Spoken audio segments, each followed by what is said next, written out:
Hola, ¿qué tal? De nuevo les saluda el licenciado Fuentes Palma. Vamos a seguir con el desarrollo del programa de la materia de microbiología y parasitología médica, siempre en lo que compete a bacterias. Cualquier duda que ustedes tengan me la hacen hacer ver con el coordinador de la asignatura, o si no, pues pueden leer los libros de texto que se les ha recomendado, ¿verdad? Tanto la microbiología de Yaguas como la de Murray, en sus últimas ediciones, ahí pueden encontrar toda la información. Bueno, en esta oportunidad vamos a desarrollar un tema relacionado a un bacilo gram negativo que tiene la característica de ser curvo, o en otros libros lo pueden encontrar curvado, o lo pueden encontrar en forma de coma. Es lo característico de esta bacteria, que en el género como tal hay muchas especies, pero la que realmente es de importancia médica, ¿verdad? Por sus consecuencias que ha causado, es el Vibrio cólera, causante de la enfermedad de cólera, pero habrán otras especies que las vamos a... Bueno, los objetivos, tanto el general como los específicos, los tienen en su programa, los pueden leer detenidamente ustedes, donde quizás el objetivo general nos manda a que vamos a describir las principales características del género Vibrio y de las especies de importancia médica. Y en los específicos, pues la ubicación taxonómica, que es importante para ustedes cuando lleven diagnóstico puedan hacer su reporte, las características morfológicas y fisiológicas del género Vibrio, haciendo más énfasis en el Vibrio cólera, describir la clasificación, explicar las bases fundamentales para la identificación, la patogenia y su patología, ¿verdad? Principalmente el que causa el cólera, describir la epidemiología de Vibrio cólera y explicar las medidas de prevención y control para el cólera, ¿verdad? Y de otras patologías asociadas de otras especies de Vibrio.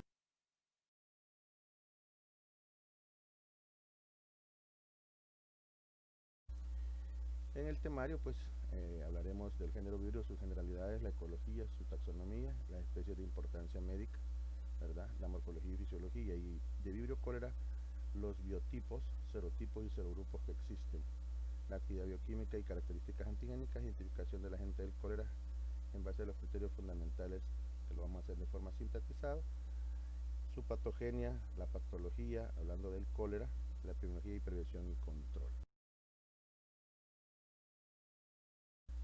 Bueno, entrando ya de lleno al género Vibrio, queremos decirle que este género pertenece a la familia Vibrionácea, ¿verdad? En el cual, según los textos mencionan que esta familia aloja aproximadamente más de 100 especies en lo que compete al género Vibrio, pero que pocas son las que causan patologías para el humano. En la cabeza, ya habíamos dicho, Vibrio cólera, aunque habrán otras especies que se ven relacionadas con casos patológicos en el ser humano. Dentro de ellos, lo más destacado está el Vibrio parhemolyticus y el Vibrio vulnificus.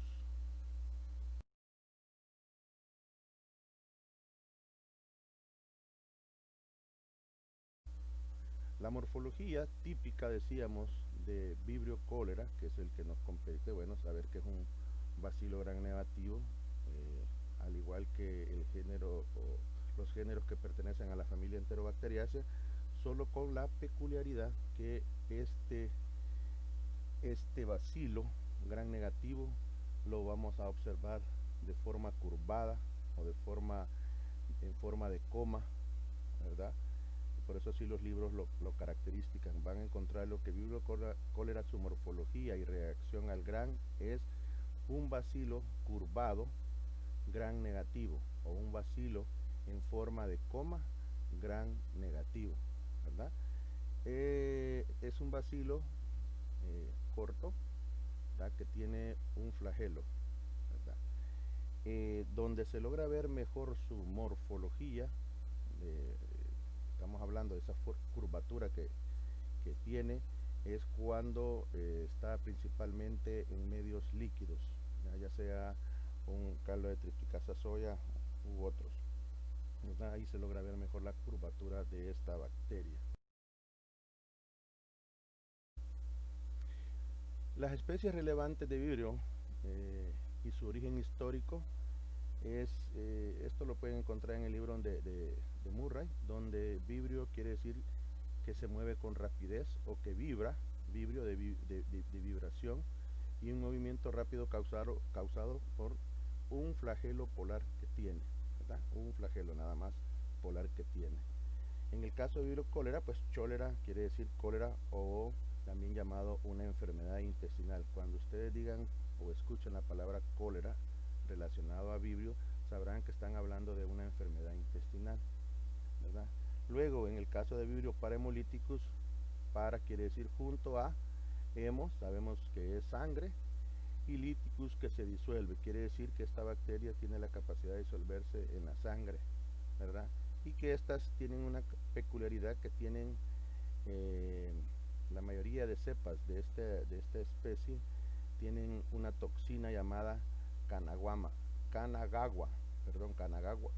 que son hemolíticas. Y luego el Vibrio vulnificus, que ocasiona heridas, ¿verdad? Esto está asociado a las personas que tienen alguna herida, se meten a aguas estancadas o agua de mar, ya sea de un lago, de un río, de un embalse, y pueden presentar la enfermedad causada por este vibrio. Algo importante que debemos de saber nosotros es que Vibrio cólera es de la bacteria que no pasa sangre. Vibrio cólera, estoy hablando de él, no pasa sangre y tampoco causa septicemia como los otros, habrán otras especies de vibrio. De las generalidades de vibrio, ya lo habíamos dicho, son bacilos gram negativos, ¿verdad? Ya ustedes sabrán el por qué son gram negativos, que tiene que ver mucho con su pared celular de esta bacteria. Y lo que yo les decía, son curvados. Esto, por ende, estas bacterias se logran ver en forma de coma. Son móviles, ya habíamos dicho, porque poseen un único flagelo polar, que los hace móviles. Son anaerobios facultativos.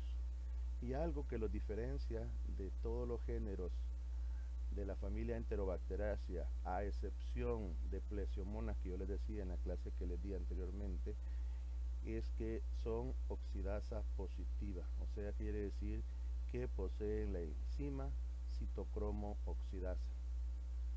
Son fermentadores, ¿verdad? Y pueden crecer a diferentes temperaturas, desde los 14 hasta los 40 grados centígrados. Eso es importante porque pueden ser aguas algo frescas como agua algo cálidas donde puede crecer esta bacteria. Pero la característica principal de crecimiento lo hacen a 37 grados centígrados, ya sea en el cuerpo humano, en el caso de Vibrio cólera u otras especies, y en medios de cultivo, principalmente aquellos que son digamos característicos para que pueda crecer esta bacteria. Dentro de ellos tenemos dos que son los que se utilizan para el crecimiento de Vibrio cólera, que es el APA, agua peptonada alcalina, y el agar TSBS, que es el agar tiosulfato, citrato, sales biliares y sucrosa, o dicho de otra forma, agar tiosulfato, citrato, bilis y sacarosa, ¿verdad? Es el APA es un medio líquido, el TCBS es un medio sólido. El APA es un medio de enriquecimiento para que puedan crecer las bacterias, multiplicarse, y el TCBS es uno de los medios de cultivo primarios para observar el crecimiento de estas bacterias. Algo importante es que este medio, si ustedes ven en la fotografía que está ahí, donde está el medio de cultivo, el medio originalmente es de color verde y las bacterias que se tornan de color amarillo, en este caso serían Vibrio cólera u otro vibrio. Pero algo también importante, hay algunos géneros de la familia Enterobacteriaceae que también pueden crecer en ese medio. En el caso de algunas Klebsiella pueden dar. Ahora, el color que se torna ahí es una combinación de datos que se pueden dar, de la utilización de la sucrosa o de la sacarosa, que es la misma, ¿verdad? El pH del medio, que es un pH alcalino, los indicadores de pH, ¿verdad? En este caso que llevan indicadores de pH, que son tanto el azul de timol como el azul de bromotimol. Eso es la combinación de esos indicadores de pH hace que se vean de ese color. Y en el caso cuando hay una enfermedad intestinal o una epidemia o una pandemia por cólera, pues eso ayuda al diagnóstico para poder determinar que posiblemente sea vibrio cólera. Habrán otras pruebas para realizar, que eso lo verán ustedes en diagnóstico bacteriológico. Por eso ustedes vean allí, dice, crece en pHs altos. Entre 6.5, dicen los libros, hasta 9 el pH pueden crecer. Entonces quiere decir que si crecen a esos pHs altos, son sensibles a los ácidos gástricos del ser humano. Y les dejo una tareita allí para que me averigüen qué son halotolerantes y halófilos. ¿Qué quiere decir? ¿Verdad? Crecimiento con NSAL. Hay algunos medios de cultivo que se les tiene que agregar 0.5 a 1% de cloruro de sodio para que puedan crecer estas bacterias. No les digo cómo crecer, si ustedes lo van a tener que averiguar, ¿verdad? Que son halotolerantes y halófilos. Halotolerantes, ahí lo está diciendo, ¿verdad? Bueno, continuemos. La estructura antigénica y la clasificación biológica de vibrio cólera principalmente, ¿verdad? Es característica porque en lo que compete a las cepas epidémicas, lo que van a hacer es sintetizar el pilo corrugado por la toxina. Todas las cepas, ¿verdad? Todas las cepas poseen LPS, seguido por el lípido A, polisacárido central, y la cadena lateral de polisacárido O. Eso, o sea que estén, al igual que las bacterias, los géneros de la familia Enterobacteriaceae, también estas son, todas las cepas poseen LPS, lipopolisacáridos. Pero solo las cepas epidémicas, en el caso de vibrio cólera, tienen la capacidad de sintetizar el pilis corregulado por la toxina que estos poseen. Tienen un polisacárido O, que es lo que le da la especificidad serológica, ¿verdad? De qué serogrupos son. Y hasta ahorita se han, digamos, descubierto más de 200 serogrupos de vibrio cólera, donde solo el serogrupo 1, o también llamado O1, y el O139 son los causantes de cólera en los seres humanos, ¿verdad? Habrán otros determinantes antigénicos que son considerados como los biotipos y los serotipos, ¿verdad? Eso es importante también porque así se da la clasificación en el caso de vibrio cólera. De los serogrupos o del O1 y el O139, el más reciente es el O139. ¿Qué quiere decir eso? Que se había dado en las pandemias que se han dado a nivel mundial, pues lógico, es una pandemia. Los casos de cólera se habían dado nada más por el serogrupo 1 o el O1, ¿verdad? Pero a partir del año, creo que fue en 1992, donde se encuentra una nueva especificidad serológica que es la O139 y que también causa cólera. Por eso es que ahora está determinado así, ¿verdad? Bueno, en el caso de parahemolíticos hay 13 serotipos y en el caso de Vulnificus hay 7. El serogrupo O1, ¿verdad? O1 determina los serotipos y biotipos, que ya los vamos a ver más allá. Y también posee pues un antígeno flagelar, ya habíamos dicho que tiene un flagelo polar, ¿verdad? Que es considerado H. no así como en el caso del salmonella, que era el flagelo, el antígeno flagelar era el vice, recuerda, que quiere decir de virulento. Y el Bifidus y el 139 tienen algo característico, que poseen una cápsula, que ya sabemos la función de la cápsula, que es ser, la función es no ser fagocitado por el sistema inmunológico. Y el compuesto es un polisacárido de esta cápsula que poseen estos dos que acabo de mencionar anteriormente. Resumiendo la clasificación biológica, los biotipos que se conocen en el caso de Vibrio cólera, esto es solamente en el caso de Vibrio cólera, son dos: el clásico y el TOR. Así va, no aquel que anda con el gran martillote, ese es otro. Este es clásico y el TOR. Vean que va separado y no lleva H, algunos se equivocan. Y los serotipos de Vibrio cólera son tres: Inaba, Ogawa y el Hikojima. Y los serogrupos que causan cólera, ya lo habíamos dicho anteriormente, es el O1 y el O139. Quedemos claro que es O, no es 0, es O1, porque viene del soma, el somático.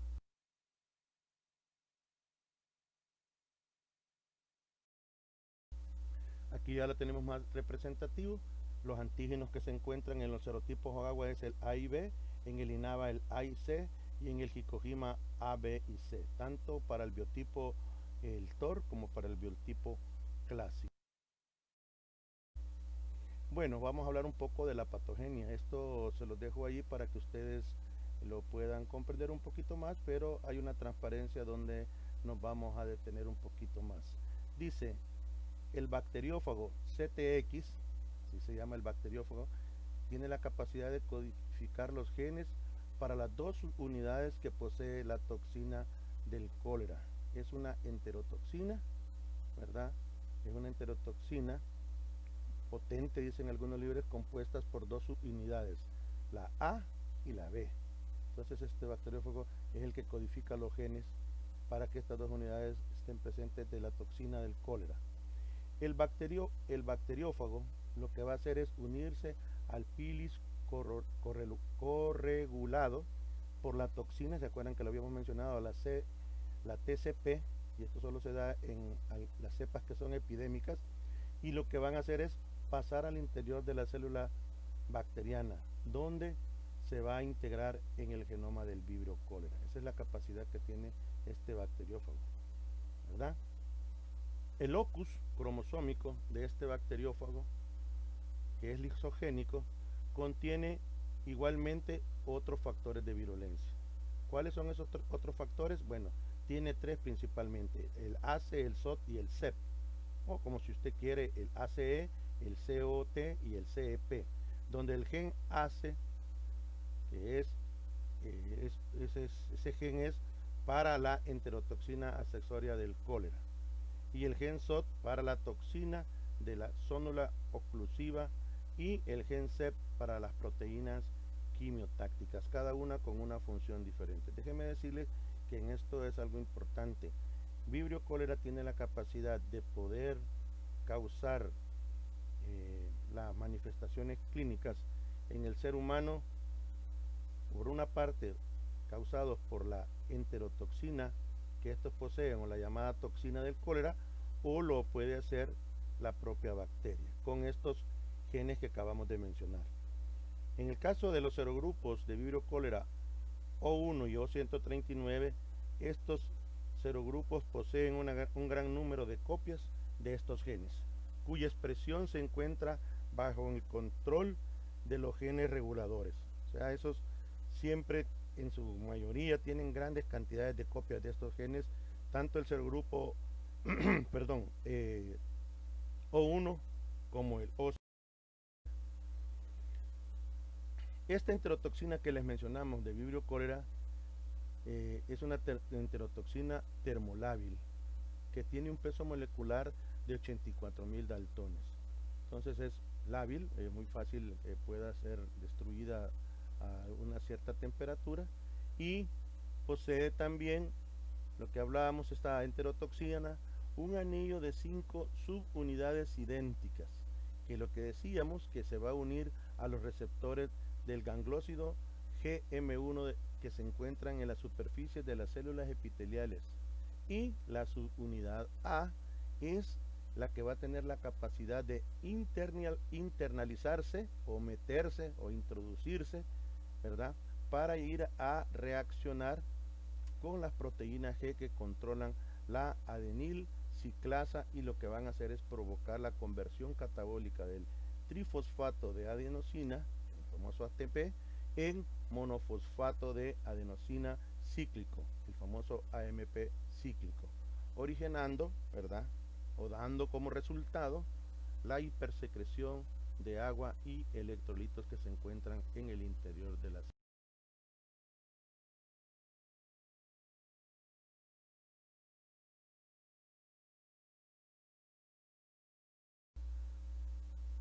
Cuando no está presente la enterotoxina o la toxina del cólera del vibrio del serogrupo O1, aún pueden provocar una diarrea significativa por medio de la acción de la toxina de sonula oclusiva y la enterotoxina accesoria del cólera.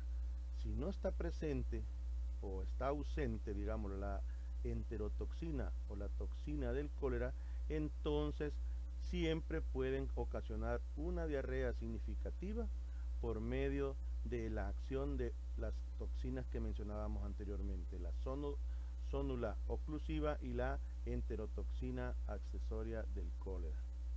La toxina del sonula oclusiva lo que hará, ¿verdad? La función que tiene es relajar las uniones estrechas llamadas sonula occludens, ¿verdad?, que se encuentran en la mucosa del intestino delgado, lo que hará que se incremente la permeabilidad del intestino, mientras que la enterotoxina produce aumento de la secreción del.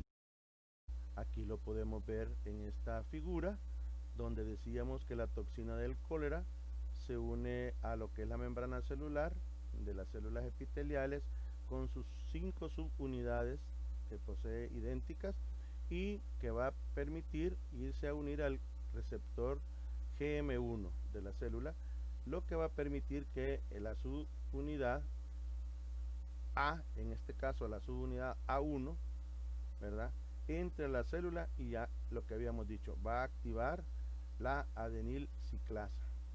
Cuando se activa la adenil ciclasa, eso lo que hará, conduce, ¿verdad?, o lo que va a hacer es conducir al acúmulo de la 3,5 monofosfato de adenosina cíclico, el famoso AMP cíclico, a lo largo de toda la membrana celular. Por la parte, estamos hablando de la parte interna de la célula, la parte interior de la célula, y lo que hará, ¿verdad?, o digámoslo en el citoplasma, pero en la parte interior de la membrana, y lo que hará el AMPC cíclico es causar, ¿verdad?, o liberar o dejar salir eh, lo que es componentes como el sodio, el cloro, el potasio, el bicarbonato y agua. Y eso pues la van a sacar fuera de la célula hacia la luz intestinal. ¿Y qué va a pasar? Pues habrá una, ¿verdad?, una, ¿cómo se llama?, deshidratación de la.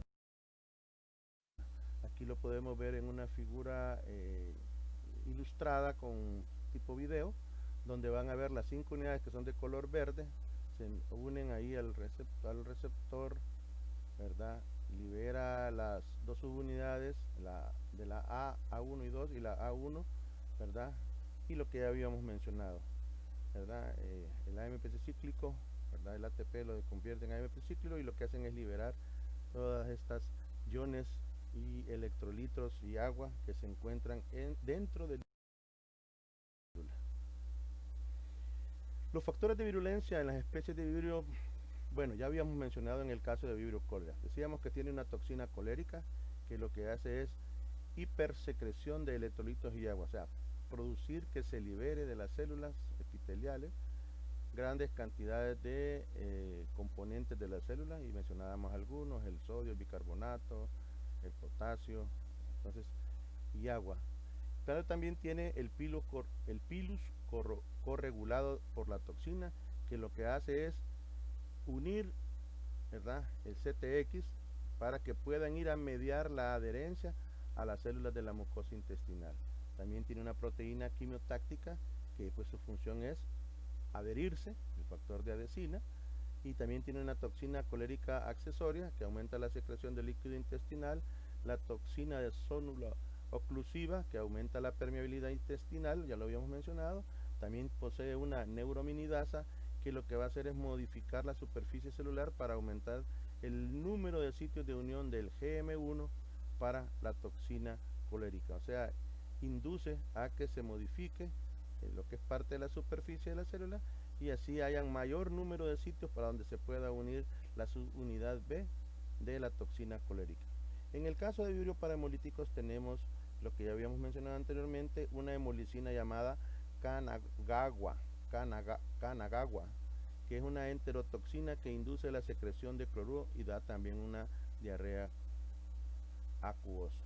Y también ya habíamos mencionado que también tiene, bueno, no sé si no lo habían dicho, pero sí tiene una cápsula de polisacáridos que su función es no ser fagocitado por el sistema inmunológico.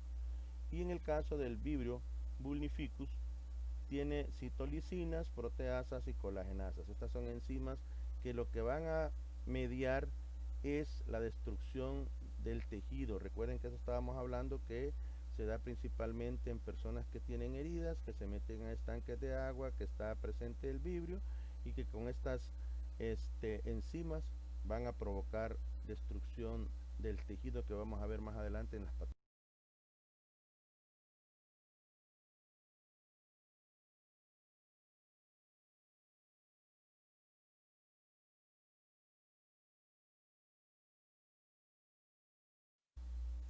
Estos son factores de virulencia, estos son ya un poquito más viejitos, pero lo que me trae a colación es que ustedes vean que también tienen o habrán otras especies aparte de las tres que les había mencionado. Está el vibrio alginolithicus, Oisae, Damsela y Mimicus, cada uno con diferentes factores de virulencia. Por ejemplo, en el caso de alginolithicus tiene una enzima llamada colagenasa, tiene que ver con el colágeno.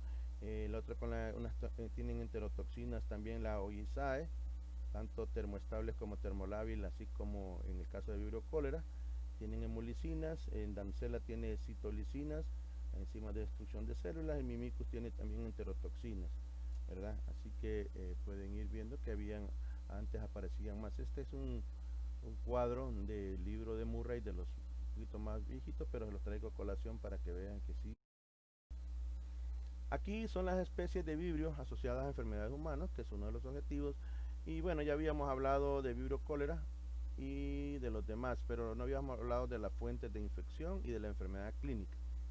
En general, en vibrio cólera, agua y alimentos contaminados. Aguas contaminadas, ya sea aguas que se encuentren o aguas de mar, aguas de río o aguas que sean contaminadas para con el consumo que lleve la bacteria, y alimentos contaminados principalmente mariscos. No digo que solamente, principalmente, porque un vector mecánico como la mosca se para en algún mango, por ejemplo, y ahí va la bacteria, pues le puede dar cólera. No necesariamente que usted diga, que yo no consumí mariscos, y dentro de los mariscos, pues principalmente los pescados, ¿verdad?, que estén mal cocinados, las famosas, las conchas, las ostras, pero de todo esto, vean que casi se mantienen en relación, a diferencia que hay dos que rara vez se han encontrado ocasionando patología en seres humanos, como es el vibrio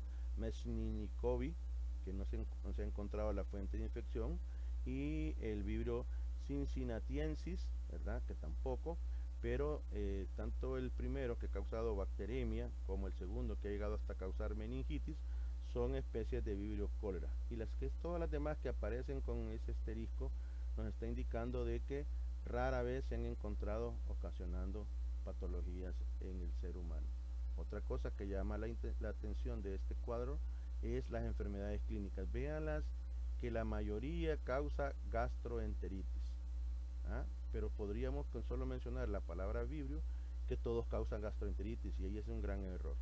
Por ejemplo, si estábamos hablando del vibrio vulnificus, él causa bacteremia, infecciones de heridas y celulitis. El alginoliticus, ¿verdad?, puede ocasionar infecciones de tejidos blandos, heridas, y también puede causar problemas a nivel de oídos externos y bacteremia, y así, ¿verdad? Pero la mayoría, si ustedes se fijan, causa gastroenteritis. De la patología, ¿qué podemos decir? Bueno, vibrio cólera, que es el que nos interesa, el periodo de incubación es bien corto, de 2 a 3 días. Incluso hay algunos libros que mencionan de pocas horas hasta 5 días. O sea que si usted en la tarde, al mediodía fue al puerto, al malecón, comió un coctelito de conchas, ya en la noche podría estar presentando sintomatología. ¿Y cómo es la sintomatología? Bueno, es un inicio brusco de diarrea acuosa y vómitos, ¿verdad? Las heces que se presentan son incoloras e inodoras, que pueden presentar moco, con una pérdida de líquidos de aproximadamente de 20 a 30 litros al día, y por eso es necesario hospitalizar e hidratar al paciente. Lo característico de estas heces incoloras e inodoras es que se asemejan a agua de arroz. ¿Y cómo es eso, licenciado? Bueno, más de alguno de ustedes ha preparado arroz o ha visto cómo se prepara arroz, y si no, pueden ir a ver allí al YouTube. En la preparación no es en el cocimiento del arroz, sino cuando se lava el arroz para preparar ese arroz. Entonces, cuando usted está lavando el arroz, esa agua blanquecina que se forma cuando usted está lavando el arroz, pues así se asemeja la apariencia de las heces que son causadas por la toxina colérica, como agua de arroz. Por ende, si hay pérdida de 20 a 30 litros al día, hay deshidratación que puede llevar a una acidosis metabólica por pérdida de bicarbonato, puede llevar a una hipocalemia, que puede ser por falta de potasio, puede llevar a un shock hipovolémico con arritmias cardíacas y llevar a un fallo renal, y por ende el paciente puede fallecer. La tasa de mortalidad pasa fíjense, del 60% en pacientes que no han sido tratados. Si no se trata, de cada 100 personas que le dé el cólera, si no son tratadas, 60 pueden morir. O sea, es más del 50%. Y ojo, y menos del 1% en pacientes que han sido tratados. Entonces esto quiere decir que habrán otras situaciones en las cuales puede fallecer aunque hayan sido tratados. Uno de ellos podría ser un mal tratamiento, ¿verdad? Ser tratado que sea otra cosa y sea cólera. El cólera, puede remitir espontáneamente después de varios días de sintomatología, pero esto de remitir después de varios días nos indica que el paciente ha tenido cólera, pero ha sido hidratado, porque lo principal de el cólera es hidratar el paciente. La toxina colérica está provocando hipersecreción de las células, de electrolitos y agua, y usted por otro lado, o el médico, le va a estar inyectando a esas células los mismos componentes, ¿verdad? Pero lo ideal fuera hospitalizarlo y llevarlo a que sea hidratado. La gastroenteritis por el serogrupo O1 es la más grave que todas las gastroenteritis que se puedan dar por las demás. Aquí podemos ver pacientes con vibrio cólera. Vean la deshidratación. Enfoquémonos en la última fotografía del lado derecho, la fotografía interior del lado derecho. Vean ese paciente, vean los dedos, están bien resecos, los labios, los ojos los tiene, la mirada la tiene como perdida, los ojos, como decimos en buen salvadoreño, los tiene hundidos. Eh, ¿Por qué? Porque hay deshidratación. Y si ustedes se enfocan en la fotografía del lado inferior izquierdo, van a ver un dibujo de una, ese sería, es una, en nuestros tiempos le llamamos tijeras, quizás ustedes no las conocen, ¿no? Las famosas tijeras son de lona, y lo que han hecho, y se refiere a ese tipo de material porque no le van a hacer ustedes un orificio a un colchón, esa, una cama de esa de doble colchón, ¿verdad? Entonces por eso ponen esa figura donde esas que son de tijeras de lona, les hacen un orificio, le ponen un depósito o una cubeta con desinfectante en la parte de abajo para que el paciente pueda defecar ahí y no estarse levantando. Por dos razones principales. Está tan débil que no se puede levantar y no podrá caminar para llegar al baño. Y dos, que no le da oportunidad de llegar al baño, ni siquiera sentarse. Entonces se idearon este tipo de orificios en este tipo de, de camas, porque si ustedes ven en la segunda fotografía al lado derecho, ahí se ve el pacientito, ¿verdad? Y ahí está el orificio de la cama, ¿verdad? Para que pueda defecar. En el caso de vibrio parahemolíticos, es una diarrea de resolución espontánea, ¿verdad? Parecida al cólera también en cierta forma, pero no como la capacidad que tiene el serogrupo O1. El periodo de incubación puede ser, vean, aquí es más rápido, de 5 a 72 horas, de 5 horas hasta 72 horas, con un promedio de 24 horas. Es una diarrea acuosa explosiva, esa explosiva es que viene con ruidos y que al hacerlo en el baño, pues si deja la evidencia ahí que era una diarrea explosiva. No se observa en heces de este tipo sangre ni pus, solo en aquellos pacientes graves, lógico que hay deshidratación y pues ya hay problemas más serios, ¿verdad? También, perdón, hay espasmos abdominales, cefalea, náuseas, vómitos y febrículas después de 72 horas de haber adquirido la bacteria. Y esto se debe principalmente a la exposición a aguas del mar que estén contaminadas con la bacteria. Aquellas personas que defecaron en el río, esas aguas del río van a dar al mar y allí va la bacteria. En el caso del vibrio vulnificus, es un vibrio, hay cepas que son virulentas, con infección rápida en las heridas expuestas a agua de mar que estén contaminadas con la bacteria. ¿Qué quiere decir? Que si usted tiene una heridita que se dio con el cuchillo, se va al mar, se mete y ahí está la bacteria es rápido, se va a ir a alojar ahí y se va a manifestar por esa herida, por una hinchazón, un eritema y dolor, seguido por la aparición de vesículas o ampollas hasta llegar a una muerte de la célula o una necrosis del tejido, ¿verdad? Que se encuentran alrededor de allí de la herida y que llegó la bacteria. Hay fiebre y escalofrío. Puede dar una septicemia donde habrá un porcentaje del 50 a que las personas puedan morir si no están con tratamiento. Y esto se ha comprobado también que además de por las heridas que usted puede haberse dado, también por el consumo de ostras, ¿verdad? Que puede usted realizar en el malecón. También se han encontrado infecciones más graves en pacientes con hepatopatías, hemopatías, insuficiencias renales crónicas y con fármacos inmunosupresores, aquellas personas que están utilizando algún tipo de fármaco. Entonces las infecciones en este tipo de personas, ¿verdad? Tanto con hepatopatías, hemopatías o insuficiencia renal crónica o que estén consumiendo fármacos inmunosupresores, las infecciones son más graves de lo normal. De la epidemiología, ¿qué podemos decir? Bueno, la bacteria vive de forma natural en agua dulce y salada, ¿verdad? A nivel de todo el mundo. Por eso cuando hay epidemias o principalmente pandemias, pues es bien complicado tratar de controlar. Crece en aguas contaminadas y en crustáceos, miren, ¿verdad? Las personas con infecciones asintomáticas son reservorios en zonas endémicas, principalmente en especies que no son cólera. Se han determinado hasta la fecha, aunque se escucha por ahí que ya está la 8ª pandemia, pero registradas nada más hay 7 pandemias que aparecieron desde 1817, la primera pandemia.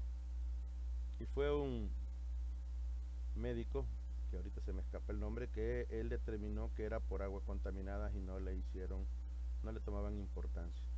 Había personas que iban a lavar los pañales de los niños cerca de donde habían los recibideros de agua, y eso contaminaba, y la gente bebía de esa agua y se contaminaba y le daba el cólera. La 7ª pandemia fue determinada por el serogrupo O1 y el biotipo el TOR. Quiere decir que las otras 6 fueron dadas por el biotipo clásico. La última pandemia comenzó en Asia en 1961, imagínense cuántos años ya, y todavía se mantiene la 7ª pandemia, aunque como les repito, ya se escucha por ahí que ya hay 8ª pandemia, hay que estar pendiente. Se extendió por África, Europa y Oceanía entre los años 70 y 80. Fue en el año de 1981 cuando se extendió a América, principalmente al lado de Sudamérica, ¿verdad? Y luego pasó a Centroamérica. Esto de cómo llegó a Sudamérica, se cree que en ese tiempo el presidente peruano, porque fue a Perú donde llegó por primera vez, el presidente peruano Fujimori, ¿se recuerdan de él? Han oído mencionar, es de descendencia asiática, y entonces se dice que en una de las embarcaciones que él traía de Asia, se trajo el vibrio cólera. Entonces fue en Perú, se extendió por todo Sudamérica y luego pasó a Centroamérica. Para hacerles un poco de referencia, en nuestro país fue en el año 82, creo que más o menos, recuerdo, y que el primer caso que se dio de cólera fue aquí en San Salvador, en la colonia Santa Marta. Si alguien vive por ahí, pues siéntase orgulloso de que fue ahí en la colonia Santa Marta, según los estudios que habían dado. Desde ahí se activaron las alarmas. Perdón, la universidad como tal y la Facultad de Medicina no se quedaron atrás. Se crearon brigadas para ir a atender zonas del Gran San Salvador. Más que todo eran para dar charlas de prevención para el cólera. Iban tanto docentes como brigadas de estudiantes a darse esas charlas preventivas. Sí, también les dejo de tarea, así como yo les acabo de mencionar cuándo fue el primer caso que se dio de vibrio cólera o del cólera aquí en El Salvador, que ustedes averigüen cuál fue el primer caso de coronavirus, ya con esto de esta pandemia que tenemos en El Salvador, en qué parte de El Salvador se dio el primer caso. Bueno, cabal, lo que yo les dije anteriormente, no me había equivocado. En 1992 aparece, siempre en la 7ª pandemia, una segunda cepa, el cual estaban tipificándola como la tipificaban con todos los antisueros, y salía que no era O1. Al final se dieron cuenta que era una cepa de serogrupo 139 o el O139, llamada también O139 bengal epidémica, que se dio en la India, ahí su nombre, ¿verdad? También se extendió por Asia y Europa y llegó hasta Estados Unidos. El último brote que se ha dado en América, digámoslo así, fue en Haití, cuando se dio el terremoto que sucedió hace como unos 4 años más o menos. La misma pobreza en Haití, la falta de agua potable o agua consumible para el humano, hizo que se diera este brote en Haití, donde cuando lleven el diagnóstico bacteriológico, ustedes se pueden meter a la página y averiguar, fueron varios miles de personas que se infectaron y hubieron bastantes fallecidos después de este terremoto que se dio en esta isla de Haití.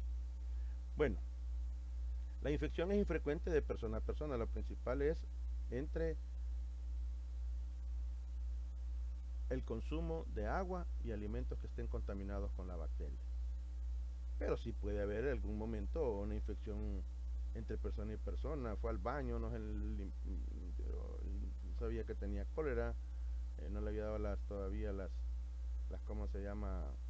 Eh, las manifestaciones clínicas, o compró mango, no se lavó las manos, o estaba y ahí le dio un beso a la novia y qué podría ser. Son casos esporádicos.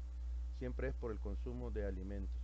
Es bien infrecuente que se dé de persona a persona. El inóculo infectante es de 10 a las 8 o 10 a la 10 bacterias por mililitros, para que muchas de estas puedan sobrevivir al pasar, ¿verdad? O al pasaje gástrico, al pasar ahí y ser detectados por el ácido gástrico del humano.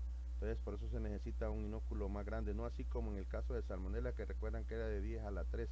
Con 1000 bacterias ya podía darse las manifestaciones clínicas. Aquí hagan la conversión usted, cuánto, 10 a la 8 o 10 a la 10 bacterias por mililitro, para que pueda muchas de ellas sobrevivir al pasaje gástrico.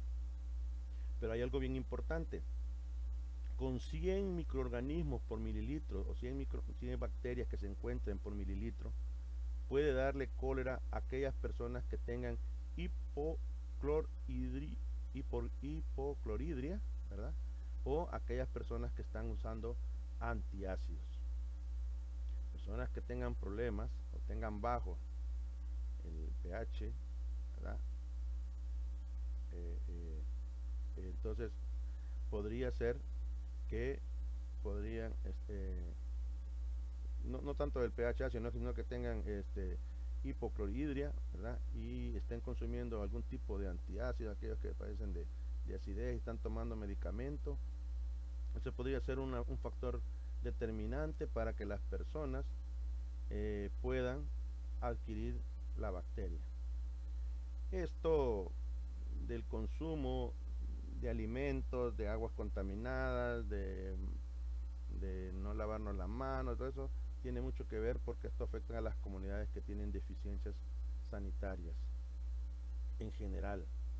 También por el consumo de mariscos mal cocinados, y para todo esto se requiere que haya un síndrome diarreico para determinar si puede ser cólera.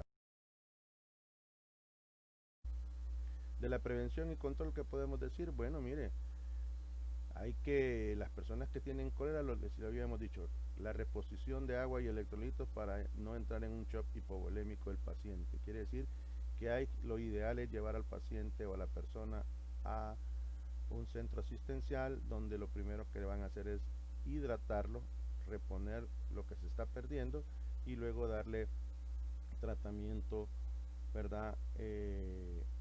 Adecuado.